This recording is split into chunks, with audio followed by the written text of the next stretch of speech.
BTS 이번에 컴백한대.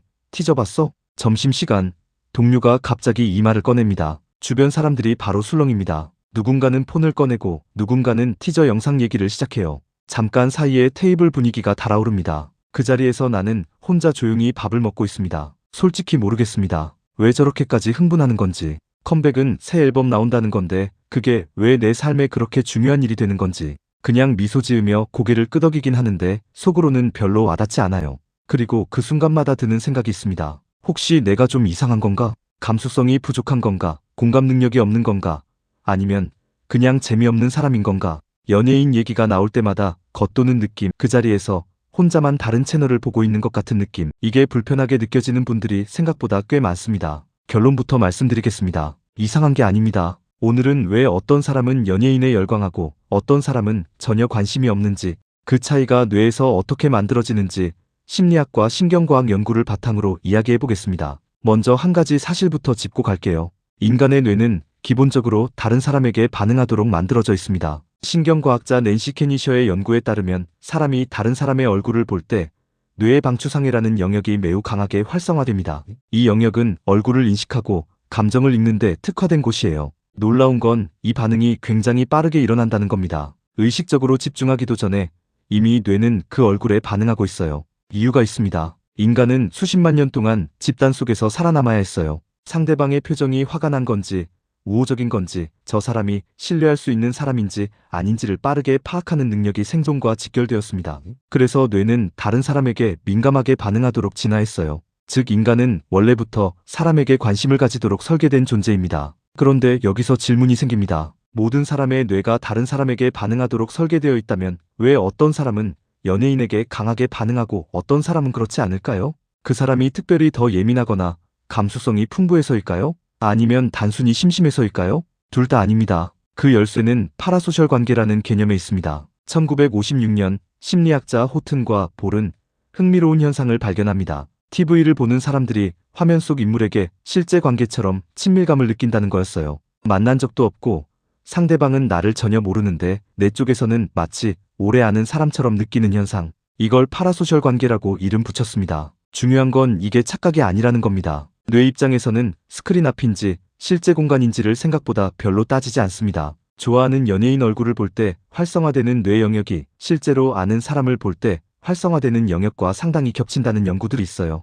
뇌신경회로 수준에서는 이 두 경험이 구별이 잘 되지 않는 겁니다. 그래서 어떤 사람들에게는 연예인이 그냥 유명한 사람이 아니라 오래 알아온 사람처럼 느껴지는 겁니다. 매일 영상을 보고 인터뷰를 챙기고 표정과 말투를 반복해서 접하다 보면 뇌는 자연스럽게 그 사람에게 익숙해집니다. 친밀감이 생기는 거예요. 반대로 연예인 콘텐츠를 거의 접하지 않는 사람은 이 과정이 아예 시작되지 않습니다. 뇌에게 그 연예인은 그냥 낯선 얼굴이에요. 반응할 이유가 없는 거죠. 결국 파라소셜 관계는 반복 노출이 만들어내는 겁니다. 처음부터 그 콘텐츠를 접하지 않았다면 친밀감 자체가 형성될 기회가 없었던 거예요. 심리학에서는 이걸 단순 노출 효과라고도 부릅니다. 반복해서 접할수록 뇌는 그 대상에게 더 긍정적으로 반응하게 됩니다. 연예인 팬심이 시간이 지날수록 깊어지는 이유도 여기에 있어요. 동료들이 연예인 소식에 열광하는 걸 보면서 내가 뭔가 놓치고 있는 게 아닐까 싶을 수 있어요. 하지만 반대로 생각하면 내 뇌는 그 사람에게 아직 그 회로가 열리지 않은 것뿐입니다.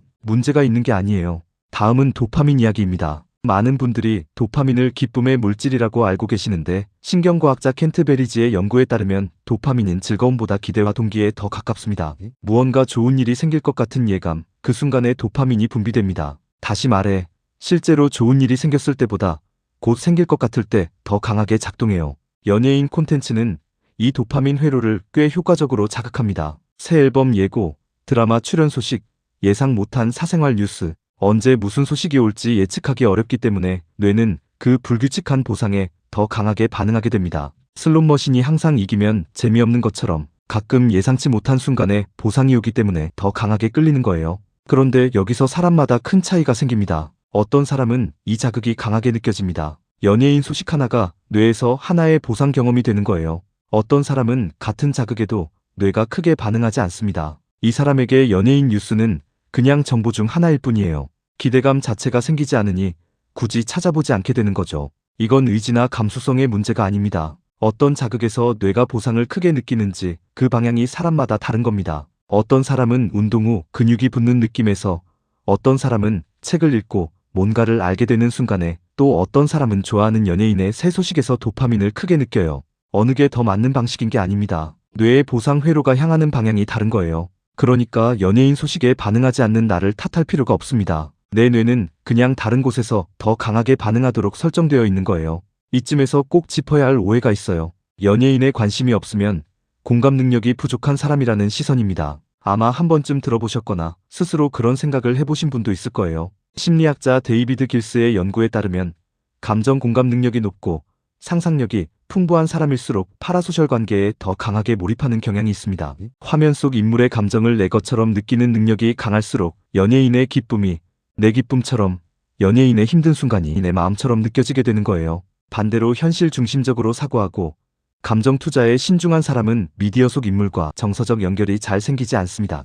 그런데 이건 공감 능력이 없다는 뜻이 아닙니다. 공감의 방향이 다른 겁니다. 내 눈앞에 있는 사람, 내가 직접 관계 맺는 사람, 내가 실제로 경험하는 상황에 더 강하게 반응하는 뇌를 가진 거예요. 그 공감의 에너지가 화면 밖을 향하고 있는 겁니다. 이게 이상한 게 아니에요. 오히려 인간관계의 본래 방식에 더 가까울 수도 있습니다. 그렇다면 연예인에 강하게 빠지는 사람들에게는 뭔가 문제가 있는 걸까요? 그것도 아닙니다. 사회심리학자 존 카치오포의 연구에 따르면 인간의 뇌는 소속감과 연결감을 끊임없이 필요로 합니다. 이 연결감이 채워지지 않으면 뇌는 실제로 스트레스 반응을 일으켜요. 외로움이 단순한 감정이 아니라 신체에 영향을 미치는 이유가 여기에 있습니다. 현실 관계에서 그 연결감이 충분히 채워지지 않을 때 뇌는 다른 방식으로 그 욕구를 채우려 합니다. 파라소셜 관계가 그 통로가 될 수 있어요. 연예인을 응원하고 팬 커뮤니티 안에서 같은 취향의 사람들과 연결되는 경험. 이건 단순한 팬질이 아니라 뇌가 연결감을 찾는 자연스러운 방법입니다. 반대로 현실에서 연결감이 어느 정도 채워지는 사람은 굳이 파라소셜 관계에서 그걸 찾을 이유가 크지 않아요. 어느 쪽이 더 낫고 못한 게 아닙니다. 뇌가 연결감을 채우는 방식이 다른 겁니다. 한 가지만 덧붙이면, 만약 현실 관계보다 파라소셜 관계가 훨씬 더 편하게 느껴진다면 그건 팬심의 문제가 아니라 현실에서 채워지지 않는 무언가가 있다는 신호일 수 있습니다. 연예인은 절대 먼저 실망시키지 않고 내가 힘들 때 영상을 틀면 언제든 거기 있어요. 현실 관계에서 반복적으로 상처받은 사람에게는 이게 훨씬 안전하게 느껴질 수 있습니다. 연예인을 좋아하는 사람이든 아니든 이 부분은 한 번쯤 생각해 볼 만합니다. 다시 처음 장면으로 돌아가 볼게요.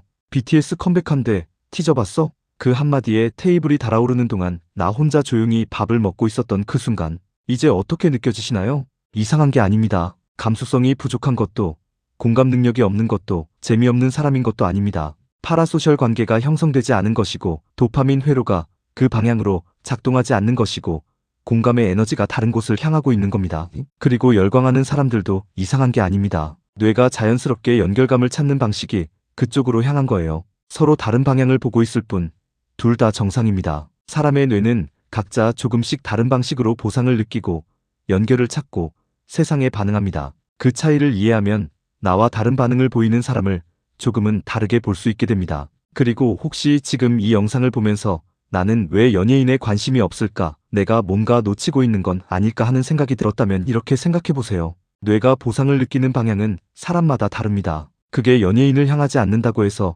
덜 풍요로운 뇌가 아닙니다. 당신의 뇌는 지금 다른 무언가에서 보상을 찾고 있을 뿐이에요. 오늘 영상이 도움이 됐다면 구독과 좋아요 부탁드려요. 다음 영상에서 또 만나겠습니다.